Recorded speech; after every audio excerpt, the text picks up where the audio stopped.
especial? ¿La caña? No. La caña. ¡Acérquense al fuego! ¡Ah! ¡Oh! El chico lo rodando. Echaron maderas húmedas, imbéciles. Ahora, un carrito está emanando el humo. A lo mejor, sí. a lo mejor es lo que hace que se queme más rápido, porque el humo sale de allá adentro. Bueno, ya todo arriba. No, güey, si el humo se queda allá adentro hay poco oxígeno y no se prende bien. Si hay un escape. Mira, güey, hay otro también, otro carrito que está sacando el humo. Entonces eso ayudó a que encendiera más rápido. A la verga, que chino. Que ya sabemos, hay que poner un escape de... No sé.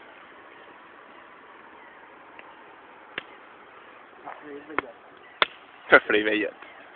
A comer ramas ahora sí. Ahora sí, imagínense, ¿qué haríamos? ¿Qué comeríamos? Bueno,